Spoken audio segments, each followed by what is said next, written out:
கிறிஸ்துவுக்குள் பிரியமானவர்களே, என்று தினக்கூலி தொழிலாளர்களுக்காக செபிப்போம். கிருபைகளுக்கும் நிறைந்த நல்ல தகப்பனே, அப்பா, அந்த நல்ல வேலைக்காக நமக்கு நன்றி ராஜா. தேவே, இந்த நாளிலே தினமும் வேலை செய்து கூலிக்காய் கஷ்டப்பட்டு உழைக்கிறதான ஒவ்வொரு பிள்ளைகளையும் நம்முடைய கிருபையில நிரப்ப வேண்டுமாக செபிக்கிறார் ராஜா. நிறுத்தாமல் அவர்களுக்கு ஆசீர்வாத நன்மைகளை தாருங்க. அப்பாவுடைய ஊதியங்கள் உயர்த்தப்படுவதாக. அப்பாவுடைய தினமும் அவர்களுக்கு தேவையான வேலைகள் கிடைக்கட்டும் ராஜா. அப்பா, போதிய வருமானங்கள் வரட்டும். அவருடைய சிறுமைகளை நினைப்பீராக.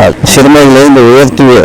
கண்மலையான தேவன் தாமே அவர்களை கண்மலையின் மேல் உயர்த்துவீராக. நிறுத்தாமல் அவர்களை காத்துக் கொள்ளுங்க ராஜா. அவருடைய இளைமை நிலைகள் மாறட்டும். வறுமை கஷ்டங்கள் ஒழியட்டும். கடன் பிரச்சனைகள் ஒழியட்டும் ராஜா. சந்தோஷமும் நிம்மதியும் குடிக்கொள்ள தினக்கூலிக்கு வேலை செய்தாலும் ராஜா, அவர்களுக்கு பெருக்கமான ஆசீர்வாதம் இருக்க முடியாது. அவருடைய கையின் பிரயாசங்களை நீர் ஆசீர்வதிப்பீராக ராஜா. அதை கொண்டு அவருடைய குடும்பம் நடத்த, பிள்ளைகளை படிக்க வைக்க, குடும்ப தேவைகளை சந்திக்க நிறுத்தாமல் அந்த கையின் பிரயாசங்களை தினக்கூலியாக இருந்தாலும் அதை பெருக்கமாய் அவர்களுக்கு ஆசீர்வதித்து கொடுக்கும்படியாக செபிக்கிறேன். தாழ்மையில் இருந்து அவர்களை உயர்த்தும் ஆசீர்வாத நன்மையினால் நிரப்பிக் கொள்ள ராஜா. துதி கன மகிமை உங்களுக்கு செலுத்துகிறேன். இயேசுவின் மூலம் பிதாவே. ஆமென், ஆமென்.